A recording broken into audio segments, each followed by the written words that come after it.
Bonjour à tous et bienvenue à ce rendez-vous quotidien consacré au brame du cerf sur France Télévisions. Une immersion continue durant 3 semaines au cœur de la forêt de Rambouillet pour découvrir l'un des spectacles les plus saisissants du monde sauvage. Nous recevons aujourd'hui Jean-Pierre Briot, président de la commission Grand Gibier et grand spécialiste du cerf pour découvrir cet animal emblématique de nos forêts. Bonjour Jean-Pierre. Bonjour Nicolas.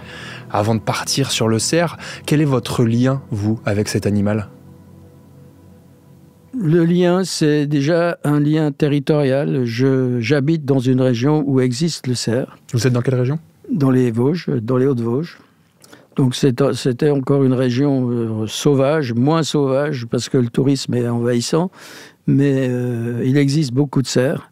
Et j'étais, comme tout le monde, attiré par cet animal fantastique qui, de par son brame, attire les gens, mais aussi par beaucoup d'autres choses auxquelles je me suis profondément attaché et qui fait que je suis devenu un peu un cerf qui vit avec eux depuis 50 ans. Voilà. Donc vous observez le brame du cerf depuis 50 ans ? C'est mon 50e brame. Et vous êtes toujours aussi émerveillé par cet événement ? J'en apprends chaque fois. Alors Jean-Pierre, pouvez-vous nous décrire déjà dans un premier temps le cerf élave, pourquoi il se distingue d'autres ongulés cervidés comme le chevreuil, le renne, le daim, et quelles sont ses principales caractéristiques physiques ? C'est d'abord le plus grand par la taille. En France ? Par rapport à ceux que vous venez de citer. Mais il existe des cervidés plus grands, mais pas en France. L'élan, par exemple, fait partie des cervidés et il n'est pas français. Il n'en a pas. Donc en France, c'est le plus grand mammifère sauvage. Donc le fait d'être le plus grand sur le territoire français, ça le rend attirant. Et puis, c'est un animal préhistorique. Il y a très peu d'animaux préhistoriques. Le cerf vivait 300 000... Dans sa forme actuelle, le cerf vivait déjà 300 000 ans avant Jésus-Christ. Et les Homo sapiens ont commencé à coloniser la France 60 000 ans avant Jésus-Christ. Il était là bien avant eux. Et il vivait avec les rhinocéros laineux, avec les mammouths, avec le lion des cavernes, avec le grand cerf mégacéros qui faisait 4 mètres d'envergure. Et ils ont tous disparu. Lui, Cervus elafus, il est toujours là. C'est formidable, n'est-ce pas ? Et quelles sont ses caractéristiques physiques ? Ses caractéristiques physiques, c'est un animal puissant qui pèse jusqu'à 250 kilos. Ça dépend des secteurs. Il y a des secteurs où la nourriture est plus abondante. Ils peuvent aller à 250 kilos. D'autres, c'est 200 kilos pour les mâles. Et les femelles sont plus petites. Elles font à peu près la moitié, entre 80 et 130 kilos pour une femelle adulte, et le cerf, c'est 150 à 250. Donc il y a un dimorphisme sexuel. Je vous parlerai tout à l'heure de ce que ça peut entraîner, ce dimorphisme sexuel. Souvent, les gens confondent les chevreuils et les biches. Comment est-ce qu'ils pourraient faire facilement la différence entre les deux ? C'est la taille. Un chevreuil, il fait 25-30 kilos. Ça dépend des secteurs aussi. Il y a des secteurs où les chevreuils en montagne ils sont petits et en plaine ils sont beaucoup plus gros, mais ça dépasse pas 35 kilos, vous voyez. Donc entre 35 et 250, ça fait une différence. Et dans quel type d'habitat peut-on retrouver aujourd'hui les cerfs en France ? Le cerf sait s'adapter à beaucoup de territoires. Il est capable d'évoluer dans les territoires de plaine, dans les territoires de montagne. Il a colonisé la moitié de la montagne française abrite des cerfs. Il y a 50 ans, il y avait très peu de parties montagneuses où vivaient les cerfs. Si, dans l'est de la France, dans nos Vosges, oui, il y avait des cerfs. Ils existaient déjà 3000 ans avant Jésus-Christ, vous voyez, dans le secteur. Et petit à petit, le cerf a colonisé beaucoup de secteurs en France pour disons qu'on a 3 fois plus de cerfs qu'en 15 ans, la population a été multipliée par 3. Mais est-ce qu'il vit principalement dans un habitat, dans des plaines, dans un milieu forestier, dans du bocage ? Donc je vous parle des territoires plaines ou montagnes, mais à l'origine, c'était un animal de steppe. Il vivait dans les surfaces herbacées, C'est pour cela qu'il s'est mis en groupe pour assurer sa sécurité, parce que dans des ouvrages découverts comme ça, ils étaient très organisés, ils se sont groupés avec des biches intelligentes et plus fortes qui arbitraient, qui orchestraient, qui dirigeaient tout le groupe et qui surveillaient du temps que les autres mangeaient. Elles surveillaient, se passaient la surveillance à tour de rôle pour savoir s'il y avait des prédateurs ou pas dans le secteur. Et ces fameuses biches dominantes, surveillantes, sentinelles, créaient un bien-être social au sein de l'espèce et un bien-être animal grâce à cette surveillance. Et ils sont devenus grégaires. Là, ils vivaient dans les grandes plaines ouvertes. Et petit à petit, les activités humaines ont fait que le cerf a été dérangé. Alors, il y a eu de la culture, il y a eu de l'élevage, etc. Donc, ces zones-là n'étaient plus propices à héberger des cerfs qui sont extrêmement sensibles au dérangement. Extrêmement sensibles. Donc, ils sont partis dans les forêts. Ils vivaient donc la nuit, ils dormaient dans les forêts. Le jour, ils vivaient dans les forêts.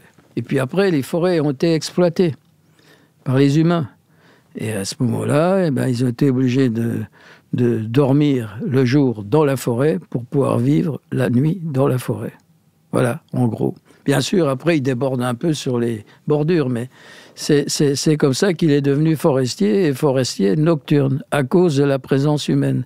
Parce que le champion des prédateurs, pour les animaux en question, c'est l'homme. Voilà. On en parlera un peu plus tard. Les bois sont l'un des symboles les plus impressionnants du cerf. Comment poussent-ils? À quelle vitesse? Et de quoi sont-ils composés? Alors, il y a un cycle, c'est le cycle, la photopériode qui fait que au printemps, fin d'hiver, au mois de février, mi-février, fin février, les plus vieux, en général, perdent leur bois. Donc ça déclenche... C'est pas le cas chez tous les cerfs? Chez tous les mâles? C'est les plus vieux, mais dans l'ordre, après, il y a les cerfs d'âge moyen et les jeunes qui perdent leur bois plus tard, un mois et demi plus tard. Vous voyez? Et donc, c'est une lise. Et vous savez que les bois, ils sont posés sur le crâne du cerf, mais pas directement sur le crâne, sur une émergence osseuse qu'on appelle pivot. Et la jonction entre le pivot et le bois... Donc, il y a une meule à la base du bois ou du merin, comme on l'appelle, et c'est à ce niveau-là qu'il y a donc une sorte de soudure osseuse qui se désintègre à ce moment-là, sous l'effet donc de la photopériode, et en même temps, ça transforme, grâce à la testostérone, le taux de testostérone qui diminue, et vous avez une lise de l'os à la base, et il fait tomber le bois. Et dès que les bois sont tombés, aussitôt, il y a une cicatrisation avec une peau qui se remet par au-dessus. C'est ce qu'on appelle le velours. Ça a l'aspect d'un velours. Et cette peau est hyper vascularisée et apporte un flux sanguin important pour construire à nouveau un tissu osseux, parce que la composition du merin, enfin du bois, est identique à la composition de l'os. Et petit à petit, sous le velours qui progresse, petit à petit, les apports de calcium et de substances complémentaires pour la constitution de l'os vont arriver par des gros vaisseaux qui sont en dessous du velours, et petit à petit, ça va monter. Donc, ce cerf-là, au 14 juillet, il aura terminé sa tête, on appelle ça sa tête, c'est-à-dire ses bois terminés, frayés des velours, c'est-à-dire débarrassés des velours, avec une coloration qui se fait au contact de l'air et au contact des végétaux, pour être en pleine forme et devenir le roi de la forêt, les rois de son territoire, dans sa grande prairie, en attendant le brame. Et qu'est-ce que cela indique, la taille des bois chez un cerf et le nombre d'épines? La taille, déjà, il faut situer la taille des bois par rapport à l'âge du cerf. Parce qu'il faut savoir qu'un cerf est adulte à l'âge de 7 ans. Un cerf mâle, à 7 ans, il devient adulte. Quel est son nom avant? Alors, quand il naît, on dit que c'est un faon. À l'âge de 6 ou 7 mois, il peut déjà avoir des petites bosses. On l'appelle R. À l'âge de 1 an, entre 1 et 2 ans, il a des petites dagues. Il s'appelle daguet. Et après, ce sera un cerf de deuxième... Alors, il va perdre ses premières dagues. Après, il va repousser, ce sera autre chose. Ce sera peut-être 6 corps, peut-être 4 corps. C'est sa deuxième tête. Alors, 3e tête, 4e tête, 5e tête. Jusqu'à 7 ans. 7 ans, il sera adulte. Et donc, jusqu'à 7 ans, il lui a fallu du calcium pour son squelette, pour constituer son squelette à la fois, et pour la constitution de ses bois. Mais à partir de 7 ans, son squelette est stabilisé et il veut encore remettre le maximum dans ses bois. Donc, il peut encore avoir des bois plus longs et plus gros. Et à 10-12 ans, c'est l'apogée physique et comportementale de l'animal. Il peut avoir des bois très importants. Voilà. Est-ce que j'ai répondu à votre question ? Bien sûr. Et ces bois continuent de grandir en permanence ? Est-ce qu'il y a un moment... Alors, ces bois sont ramifiés. Donc, il y a des cerfs génétiquement programmés de manière différente. Il y en a qui sont faits pour être ramifiés. Alors, ils peuvent avoir 14 corps, 16 corps, 18 corps. Alors, il ne faut pas écouter ce que les gens disent. Parfois, un 10 corps, il a 10 ans. Un 12 corps, c'est 12 ans. Non, ça ne veut rien dire. Ça n'a aucun lien. On peut être 12 corps à 3 ans. Alors, il y a le nombre de corps, il y a la masse, c'est-à-dire le diamètre des merins, et la longueur des merins. Voilà.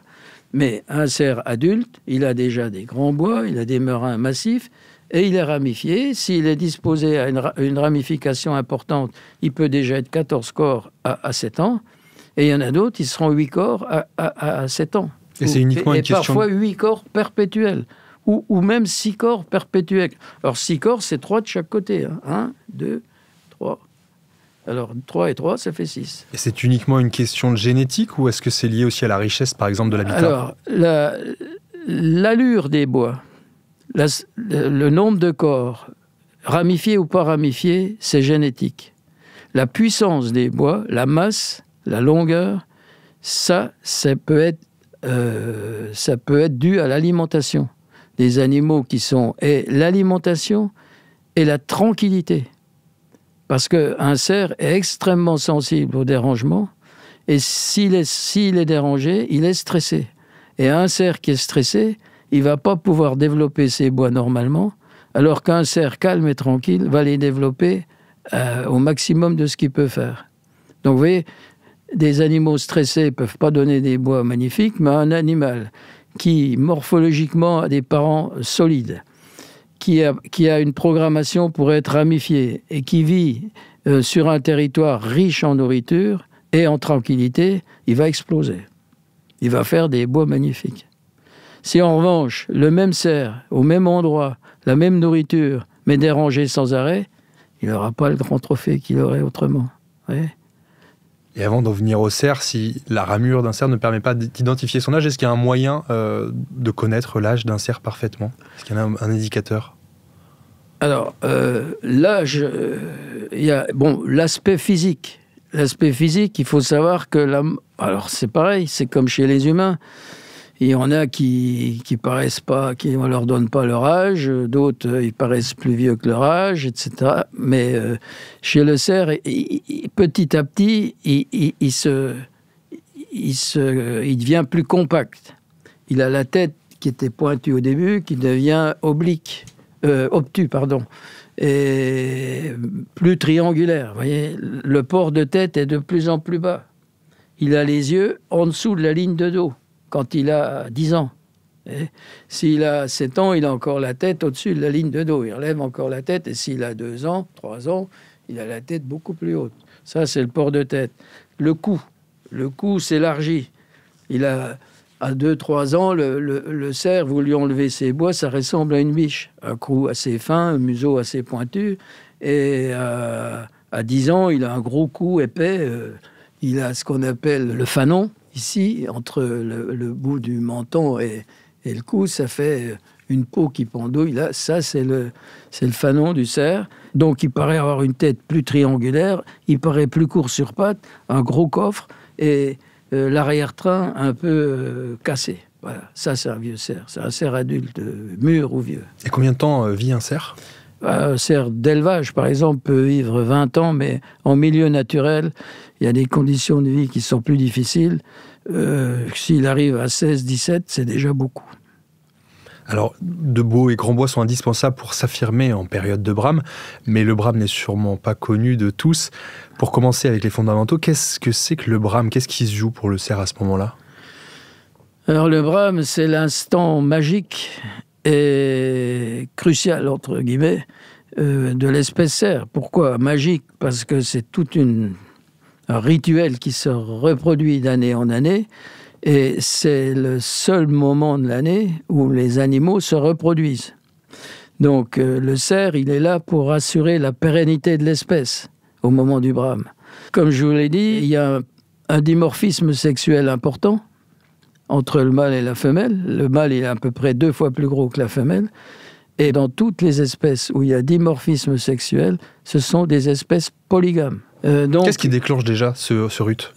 C'est les biches qui déclenchent. Alors les cerfs savent, par la mémoire, par la période, la situation dans le temps, au 14 juillet, quand il a terminé ses bois, le grand caïd, il sait qu'il n'y a plus beaucoup de jours. Avant, il y a, disons, grosso modo, 1 mois maximum, enfin 2 mois, 1 mois et demi avant que les choses sérieuses arrivent.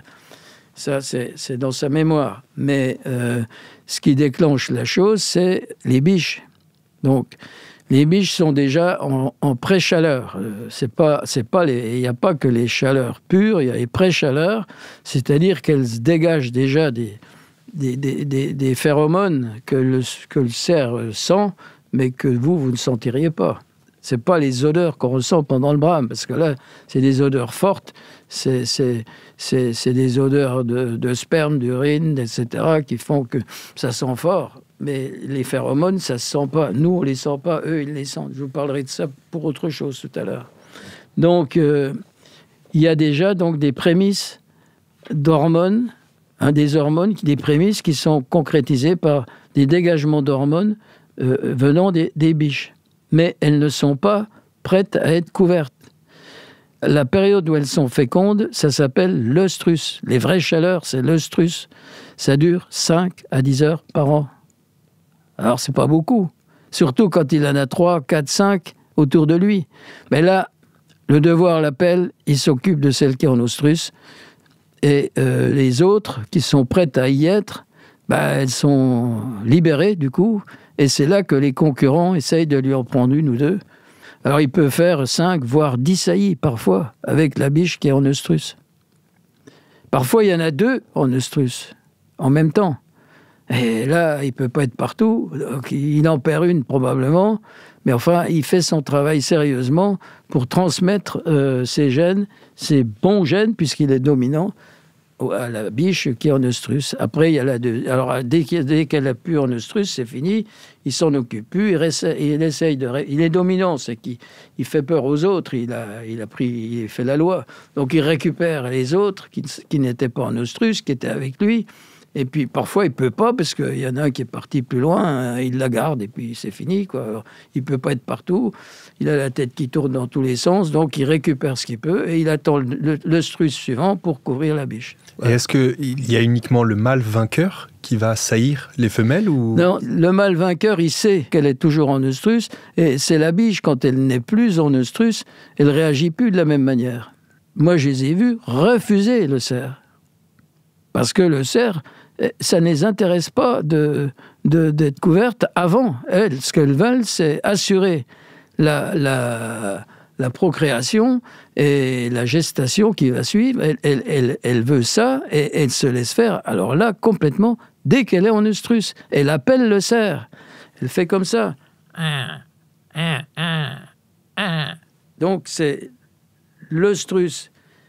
Elle le dit, elle se laisse faire, au point qu'il peut faire 5, 6, 7, 8 saillies pour être sûr de transmettre ses gènes. Après, il se désintéresse de la biche et parfois, il y a un cerf qui est jaloux et qui aurait bien voulu s'en occuper et qui finalement approche la biche qui est fatiguée elle se laisse peut-être faire et il y aura un deuxième cerf qui va l'assaillir, mais la fécondation elle sera faite avec le sperme du grand cerf, le premier. Les cerfs ont encore de l'énergie après une telle période ? Alors, surtout qu'un dominant, il ne se contente pas d'une biche. Ça peut être 3, ça peut être 4. Après, il se repose, il y en a une 5e qui passe. Pourquoi pas ? Et puis voilà, mais c'est jusqu'à épuisement. Il perd 20% de son poids pendant le brame. C'est un cerf de 250 kg, il peut perdre 50 kg. Parce qu'il n'a plus rien dans la panse déjà. Dans la panse, il y a déjà pas mal ça représente du poids. Mais il est amaigri. On voit, ils sont décharnés. Ils ne mangent pratiquement pas. À quoi ressemble la journée d'un cerf en période de brut ? Il pense qu'à ça. C'est son devoir de pérenniser l'espèce. Et vous voyez, cette espèce-là, ça fait plus de 300 000 ans qu'elle existe. Elle est toujours là. Et ça prouve bien qu'il y a quelque chose qui les pousse à continuer. Et c'est ça qui est formidable chez Cervus et Lafus. C'est pas des débutants. Ils ont fait leurs preuves, puisqu'ils sont encore là. Les autres ont tous disparu. Donc c'est qu'ils se reproduisent bien. Mais que fait le cerf durant la journée quand il ne brame pas, par exemple, puisqu'il brame plutôt au crépuscule, la nuit et à l'aube ? Il s'assoupit, il se couche pas sur le côté, il se couche comme ça, sur les pattes. Il est presque droit, parfois la tête par terre. Et il attend, il récupère un petit peu, il somnole. Et il mange pas, lui, les biches mangent, parce que même quand elles sont cachées dans le bois la nuit, elles mangent. Il y a des cycles. Les biches, les cerfs aussi, en dehors du brame, ils consomment, ils ont des cycles d'environ 5 heures. Donc 5 heures, ça peut faire 4 fois 5, 20, 5 cycles dans une journée. Et chaque cycle est constitué de phases. Donc il y a une phase d'alimentation. Ça dure à peu près 1 heure, 1 heure et quart si c'est un cycle de 5 heures. Mais si vous le dérangez pendant la phase d'alimentation, il va partir et c'est fini, il a perdu sa phase d'alimentation. Bon, s'il a réussi à sa phase d'alimentation, la deuxième phase, c'est la phase de rumination. Et là, c'est la même chose, il faut qu'il soit tranquille. S'il n'est pas tranquille, il part. Et c'est pour ça qu'ils ne peuvent pas bien se nourrir s'ils sont dérangés. La troisième phase, c'est la sieste. Encore 1 heure et quart, après l'alimentation, la rumination, il y a la sieste. Et quand la sieste est finie, 1 heure et quart, il fait sa promenade. Alors, c'est encore 1 heure et quart de promenade. Si on l'interrompt pendant une des 3 premières phases, on casse le cycle. Et au niveau assimilation des aliments, c'est très perturbateur et ça dérange énormément l'animal. Voilà. Donc après, il recommence. Alors quand il est sur le terrain dans la nuit, il fait ça dans la prairie, dans les endroits clairs. Et la nuit, il est dans un fourré. Il y a peut-être moins de nourriture, mais il pratique quand même ces phases d'alimentation, peut-être un peu plus réduites, un peu moins régulières au niveau proportion, mais il se nourrit quand même. C'est pour ça que quand il se couche, il est toujours dans une partie de la forêt qui est assez serrée pour se cacher, mais il y a quand même toujours quelque chose à grignoter. Voilà. Ce qui caractérise un petit peu le brame, c'est ce cri très guttural, très rauque. Oui. Quel est ce message ?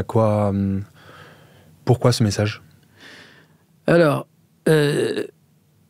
quelqu'un d'averti, en lisière de forêt, le soir ou la nuit, quand il entend les cerfs bramer, il peut pratiquement s'imaginer la scène.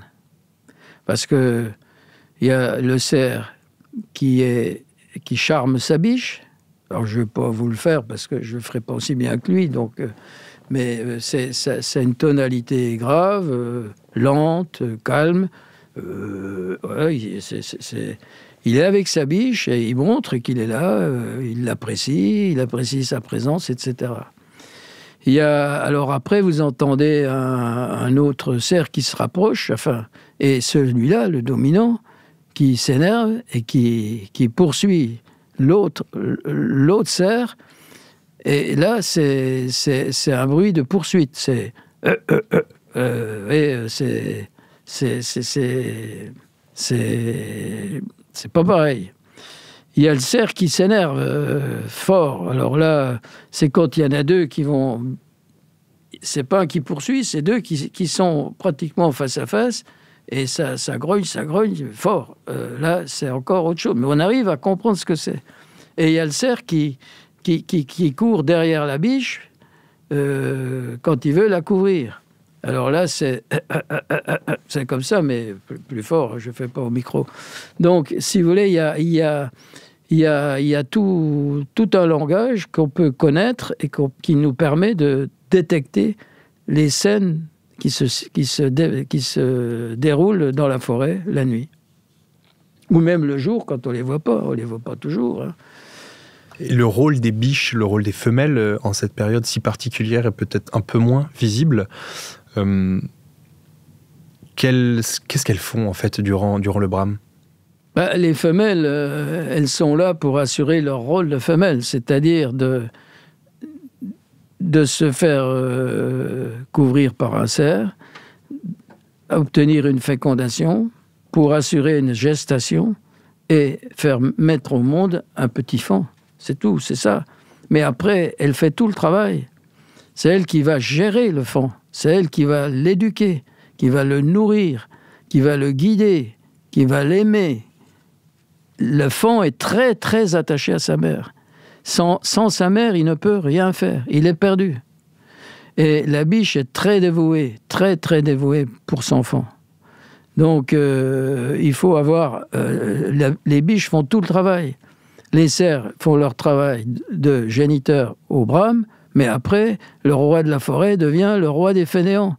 Il part dans un territoire assez éloigné, tranquille, où il y a de la nourriture, où il y a de la tranquillité, et il attend que ça se passe. Bon, il se promène un petit peu, mais il ne rend pas service, entre guillemets. Alors que la biche, elle fait un travail intense. Et donc, en plus, elle nourrit son faon, mais elle est déjà gestante, après le brame, tout de suite. L'embryon se développe tout de suite.